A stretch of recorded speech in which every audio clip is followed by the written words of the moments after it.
For today's video guys, mag-real talk muna tayo. Real talk ha, real talk. Totoong nangyari, totoong buhay. Kailangan ito mabigyan ng lutas. Dahil sumusobra na yung mga taong nireklamo mo, sila pa ang yung hawd, sila pa ang mahitason. Sumusobra na, kailangan mabigyan na ng lutas, mabigyan ng paro nitong tao. So, ito, papanoorin nyo yung kung ano nangyari sa mga sumbungan ng ng barangay. Mas maganda ito, i-forward na i-dumiretso na tayo nito sa kung nakarelate kayo, idiretso, mas maganda idiretso na sa sumbungan ng bayan. Kay Raffy Tulfo, sa mga Tulfo brother. Kasi kahit nandito ko na nakatira sa ibang bansa, saludo ako sa kanila dahil action agad. Susunod nang sumbungan ng bayan, yung kalsada dyan sa Laray. Dahil ilang eleksyon na ang nakaraan, ilang eleksyon ha, take note, ilang eleksyon, marami ng eleksyon. Number 2, namatay na lang ang akong nanay, pila nakatuig, namatay na lang akong nanay. Ang agianan dia, ang daan, ang kalsada is para pa ring basak. So kayo dyan, mga tao, dyan sa mga barangay, malapit dyan sa hindi magandang kalsada, vote wisely. Botarin ninyo ang mga taong yung mga kurakot. Yung mga taong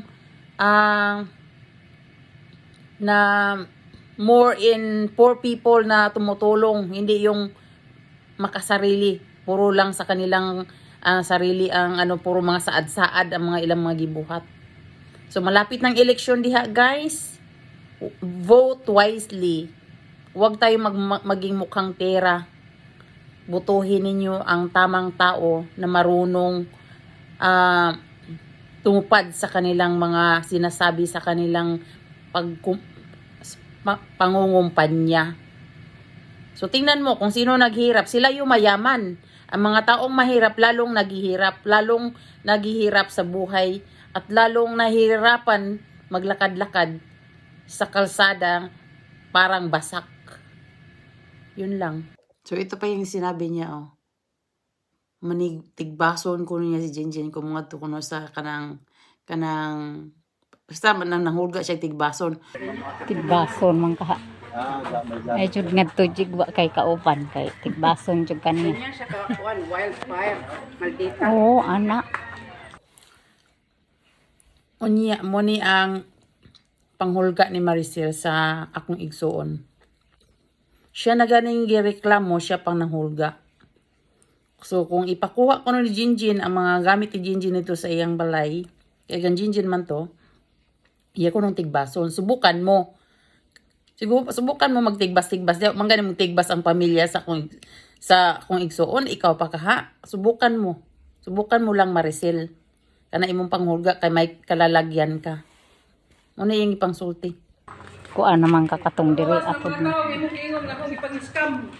Number 1 ako. Number 1 ako giskam nimo. Tanan mo sugo, tanan mo transaksyon. May bayad yun, kapal. Kapal mo. Bayad, papel. Ang kapal mo, may bayad yun. Pesos. Ako, mugawas. Ako ang number 1 ni mong gi-scam. Gibaligya ni mong akong baboy. Nawa mamananghid sa kuha. Na dapat dili man to ibaligya kay palaki to anayon. Gibaligya ni mo 14,000. Unya. Gilabta ni mong akong cash nga gikapta ni mo nga 19,000. Nga imong tatong i-send sa ako diri ang sakong bangko. Unya wa ni mo i-send damo kag alibay. Porque masamang panahon, porque mahina ang signal, porque way time na ay naakay gibuhat. Oy, di ba naalala mo niing ko si mo nganong damo na makadahilan karon katong na hospital ka nga katong na disgrasya ka sa motor, nagkahiwi-hiwi imong naong, nagkapasa-pasa imong baga nga naong, Makatawag man ka. Kung mag-message ko sa imo, tawag man ka dayon. Mag-reply man ka dayon. Mutawag man ka dayon. Nganong wa ko mo tuo nga imong dahilan kuan kanang bakak ang imong mga dahilan kay ngano kay imo naman ding gihilabtan akong kwarta. Moto ang tawag nako sa imo scammer ka. Ikaw ang hilabtanon. Kiriwan. Pinagtiwalaan pero kiriwan ka. Oh, number 1 ko ni imong magreklamo. Kay ako ang number 1 nga imong nabiktima. Moto. Tigbason man kaha. Ay jud ngadto jig wa kay kauban kay.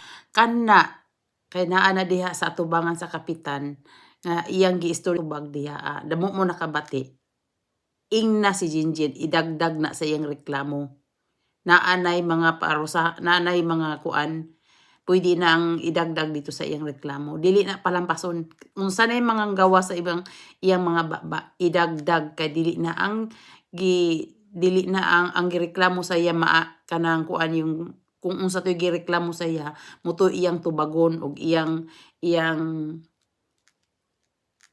buhaton, dili na ang kanang lain na mga panghulga, idagdag na kay gihulga na si Jinjin. Ano siya? Sino siya manghulga?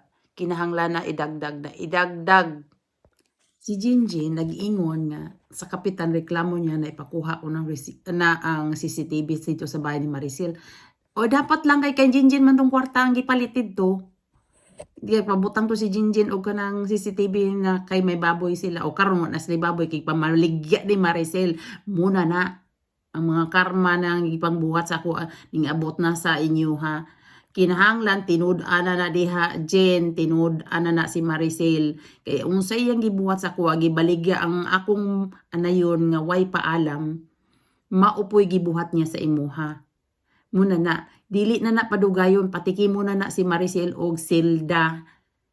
Kabaga pa jag naong no siya pa ang magkanang kuan manghulga na kanang sa atubangan ng kapitan narinig yung tanan diha na tigbason kanya kung kaon to nimo ang CCTV suwaye niya tigbas pagpadaka og pulis kung ngadto kasi ang balay ipatangtang to dito tanan nimong mga gamit dito ang gibutang sa iyang balay ipatangtang kay imo na ipatangtang na bang pauban ka og pulis parang sigurado ka na safe kay ang kanang demonyo mo gamit gyud na og mga kanang mga mantas og mga baba.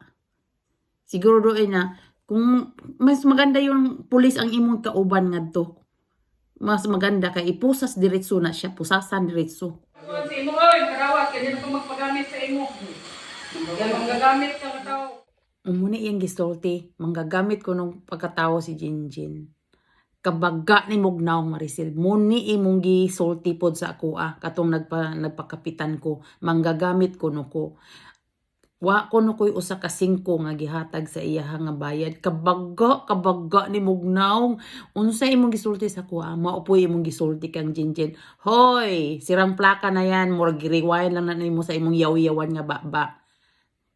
Wag mo na utruhan na ang imong kuan pampanulti kay dili na tinuod ang imong mga pangsulti nga manggagamit. Ikaw ang mangloloko, hindi ka ginamit, binayaran ka sa mga inuutos sa imo kabagka ni Bugnaw. Kaya nga nanambok ko gikan sa importa. Hilas ni mo oy. Para tundang mo kini oy. Wa pa ka. Ano pa yung istorya? Paminaw nato ni yung istorya. Kaya nga ano ko nung nahilas ko no, nanambok ba ko no siya sa panghilas sa inyong kwarta. Kuhoy, dili na kauban ang mga personal na mga kanang reklamo. Dili na, wala ireklamo kung unsa ka tambok, unsa ka kaubis, o unsa ka kuan na ang ireklamo lahi. Dili na naiapil ang imong mga kinisya. Kay nonsense yan. Wala kaming pakialam kung nanambok ka o naubis ka diha. Wala may pakialam. Ang pakialam na mo ang among gireklamo, ang gireklamo sa kong sister mo na ang tubaga. Tanggapin mo. Yung tambok man jud kag samot. Sukad nga imong nanluloko ka sa kanjinjin o sa ako Asa man mo kanang source of income? Tamad man na imong asawa, asa man kag source of income? Sukad kunong munay gipangsulti sa mga tao no. Sukad na nakakuan ka, nakalapit ka sa among duha ni Jinjin. wa na mamasol ang imong asawa, nagsige na lagligid-ligid ug higda-higda, maupod na ang imong gibuhat ni ari kuno na manginhas kuno ka og ibaligya, manginhas kuno ka og ibaligya parang naay kapalit og bugas. Sukad nga ning kapit ka sa among duha ni Jinjin, wa na ka manginhas. Kay na naman kay na nahot-hot sa amua. Nahot-hot. The words hot-hot.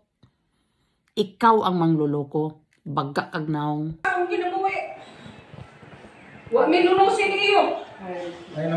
Padraman-drama pa si Inday. Wa kung sila lunusin ni iyo. Ay lunusan na mo sunod day. Kay wa na may maasahan. Wa na si Jo. Wa na si Jinjin. Wa na kay mahot-hot. Di man, wa mo lunusi day kay kuan man, naman kay na nahilabtan nga kwarta sa mua. Wa rin mo lunus. Karo malunusan na mo. Karo mo balik na mo des dagat. Magkuan na mo, magsaw mo na mo des dagat. O kuan, masol na mo. Muna na yung mga resulta sa inyo kay mga manluloko ka. Natiman na sila. Timan. Padrama-drama ka pa dyan. Tama ang giingon sa kapitan, wala ka na'y respeto. Ayaw na naiapel kung wa mo lunusin ni iyo. Ayaw na naisulti kay di man na ang gireklamo ni Jinjin. Baga kagnaong. May gasolina pa ano lang kahit ano lang ingal-ngal mo sa kuha. Hilas niyo. Okay, tarong nga lang. Gusto sa kong ipangalan. Tarong nga lang. Gitarong bitaw na ni Jinjin, gipaagi og kapitan. Kay aron makuan mo diha makuan na inyong kaso. Pero paunsa man na matuhay inyong kaso kung ingana na ang panubag nimo sa mga taong nagreklamo sa imo ha. Ayaw na nautro ha Maricel. Ay kanang imong gipangsulti na nimo sa kuha katong gipakapitan ta ka. Naghimo ta ka kuno kuan kanang kuan ta ka gialila ta ka gipahimo lang ta kag kanang kuan kanang way bayad-bayad kabaga ni mugnaw kasing baga ng mukha mo. Ayaw na pag-utrohan na imong mga gipangsulti kay mao lang gyapon parang sirang plaka diha gihapon na. Ang imong buhaton diha magdasal ka at magpakatino ka na parang mahaba pa ang buhay mo. Imo na mo sa akong sulugon. Nag-i-sweldo ka sa ako? Yes. Nakapagwartos ka mo. Kadaghan ko kadala ni mo. Mao po na iyang gisulti sa ako kutong nagkapitan me. Wa ko noy kuan kanang gasolina diha kanang wa ko noy bayad-bayad siya. Kabaga niya tuwing mo nga to na siya glaray full tank na permi. Full tank na dito ilang Ma'am Rochelle, diha ilang Inday Gardi. Damo na din kuan na ang paggasolina usahay cash na ang gihatag sa iya ha. Muna pareho na ang iyang mga gipangsulti kang Jinjin karon. Why dapat ang iyang gipangsulti? Kinsa may mutuo sa imo Maricel? Ang imong kaluluwa? Tuohi ang imong kaugalingon nga sinungaling ka. Kami ang tama kay tanan-tanan pabuhat namo sa imo na anay kabayaran. Karon close na what na kay maasahan kay imong kanang gi-take advantage ang mga taong ning tabang sa inyo sa imuha. Kabaga ni mugnaw ayuhan na imong kuan yung pamumuhay kung gusto mo mahaba ng buhay. Tanawa ni ako nang gikapitan mo ning certificate sa akong kanang kuan kanang katong gipakapitan nako. Nya kanang ang mga tubag lang niya sa ako ang tubag lang ni Maricel sa ako Oy, wa na koy kwartang, wa kay kwarta diyan, wa tay kasulatan ko. Tinuod wa man gyud tay kasulatan kay nagtiwala man ko kay kaibigan ka sa akong igsuon. Wa tay kasulatan kay na wa man ko diha. Di man ko sa kanang kuan, di man ko diriya sa laing bansa. So ingko, wa tay kasulatan pero nagtiwala, ang tiwala lang sa imo pero mahirap magtiwala guys sa mga taong hindi mapagkatiwalaan. Ganito, kaibigan lang ng kaibigan ng kapatid mo or whatever. Mag-ingat tayo sa lesson and learn na rin yun sa sa mga ginawa. So minsan lang ako magtiwala pero tinanggal ko agad pag nagkamali sila. So ganito yung ginagawa niya. Nanungo pa sa ako. Ako pa gipanungo, ko simbak ko sa harapan ng kapitan gipanungo ko. Ko simbak ko mobalik na sa imuha ang imong gipanungo, maglibod-libod na sa imuha. Ang tanan Ingon siya, mamatay na lang kuno ko. Dili ko makabayad. Di ko bayad sa imuha. Wa ko'y kwartang ikabayad sa imuha. Watay kasulot. Muna gipang sulti niya sa kuha. Sabi ko, oy, ikaw ang mamatay kay gihuwat na ka ni Satanas. Kung giingnan siya. Nganong ako mamamatay nga? Ako man, wa man ko magkasala. Ikaw may nagkasala. Ikaw may nang luko sa ako. Ikaw, muna, mauna. Kay gihuwat na ka ni Satanas kung giingnan siya. Inko, Kapitan, dapat mo, kanang inyo yung mga gibuhat dapat inyo nang inyo nang i-shut up down iyang baana sa harapan ninyo wa mo irespeto na nag-complain nag video call me sa kung kanang pagkanang kiya kanang ako pang magpuyat diri sa England 3 o'clock in the morning maghuwat pa ko sa kanang kuan kaso nya kanang sila dito kanang alas 10 sa buntag ingko di na ni dili na ni maayo ako pa ganing ang kanang nagreklamo ako pa diri ang magkanang kuan magkanang magpiraw-piraw. Inko di na huwato na lang nako kung makauli ko diag dugay-dugay. Dili na nako ako na nakaabot ng pulis wa gihapon pagyapoy makuan kay murag nadalan sila sa mga baba ni Maricel nga murag ratatatatad ko ay dili ni pwede sa kuha. Dili ni pwede sa kuha. Kinahanglan ka makauli ko nagdugay-dugay. Kinahanglan naa gyud ni siya malalagyan kini bayhana. Dili ni siya pwedeng i-tolerate ni mga tao sa kanang kuan sa mundong ito kung giingnan. So huwata lang diha Maricel ha kay magtuhay pagyapon ta. Magtuhay gyapon ta kung tong ginan akong mga igsoon. Di ako sa ning undangon akong kiha-kiha kay kanang ako pa ganing ang naloko niya ako pang makagastos og dako, ako pang kanang mapuyat dire, ako pang ma-stress dire. Ako na lang huwaton makauli ko diha sa kung giingnan akong mga kong pamilya. Pero dili pa tima ni kuan. Ako pa ning timahon pag makauli ko diha kuan. Kanang kauli ko diha kinahanglan kay nakaabot na nagkapitan pulis or lupon ako na ning idiretso sa sumbungang bayan. May sumbungang bayan diyan sa na sa Pilipinas na nanonood ako palagi dito sa England. Sumbungan ng bayan at action agad doon ko iaabot itong problema. Message akong igsoon Jen. Check upin mo yung CCTV mo dito sa imong balay nang katuningan to kag Cebu na gikuha ni Maricel ang tulo nimo ka pato nga dagko na way paalam sa imo gida sa iyang balay kawat mana i-appeal na dito sa imong kiha. Check upin mo yung ang CCTV mo at ipakita mo sa kapitan nya. I-complain na dito sa kapitan, pangayo kag certificate na imong kuhaon tanan ditong mga gamit nimo sa bahay ni Maricel nga iyang gikuha kanang pato o kanang imong tanang baboy. Kuha na dito. Dili na siya, wala siya karapatan mo ingon nga wa na kay baboy. Imo nang anay, imo nang baboy. Kuha dito pagkuha kag kasulatan sa kapitan. Kuhaon nimo ang imong baboy, ang pato nga iyang gikawat dito sa imong balay nga wa magpasabot sa imo kanang ug ang CCTV na imong gibutang diha sa iyang balay na para sa imong baboyan kuha na tanan dito ayaw na pagbilin ingna ang kapitana di ko mo bilin sa iya bisag unsa kay naa pa siya dako nga utang sa kuha nga pila na iyang utang mga sobrang 20 mil i-appeal na dito mga pila na yung utang? 25 or 28? So, hindi ko alam kung magkano tala exactly. Ibutang na dito tanan. I-appeal na tanan dito. Ayaw pagbinli si Maricel kahit inig 5 duling. Kaya wala siya karapatan na kuhaon niya ang imo mga gamit kay imo ng mga kagipabuhi sa iya Nana na siya bahin. Tima na iyang bahin. So, kuhaan na ang imuha na ng kuan. Imo ay imo. Dili. Ayaw na siya binli. Total na pa man na siya utang na dako sa imuha. Kung gusto niya i-quit yung utang niya, naaraw na siya, advance mo na lang yan sa iyang kuan. Kanang, kung kakarmahin yan siya one day. Ayaw pagbilin dito sa kay Maricel na mga buhin. Disconnect ka na sa iya Disconnect as in disconnect. Ako ganing, ganun ako pag may taong magkamali sa akin, isang lang na hindi sinabi, mabait ako at marunong ako matulungin ako at kanang mapagbigay.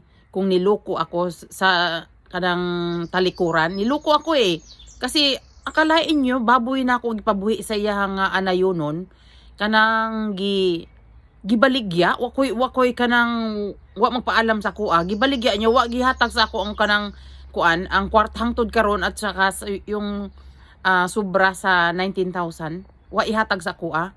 Dako pa na siya kwarta di nga kuan di pa mi tapos dili pa close ang akong kanang kuan sa iya ha. Kay hangtod karon wa niya ibalik sa ako ang akong kuan, akong kwarta nga iyang gikaptan og ang halin sa baboy nga iyang gibaligya nga anayon. Kabaga niya naong kinsa may malipay ana. Ako mabait ako pero masama din akong makalaban mo laban jud ko kung naa ako sa katarungan. Ngani ko na pagkatao. Mabait ko pero mulaban jud ko kung naa ako sa katarungan. Dili na ko lungan ang kining mga taong ingani nga kanang sila pa ganing nagkasala, sila pang dili marunong mapagkumbaba. Di na ko lungan oy. Ang to dili sila makuan kanang mabigyan ng leksyon. Ana nang ni. Ana na yung mga tao karon. Kinahanglan bigyan yung leksyon mo aksyon na taani. Sumaro to. Salamat sa pakikinig. Thank you for listening. And I'll see you on my next video. Good luck to my sister to your next hearing. Abangan na lang. Salamat po. Bye.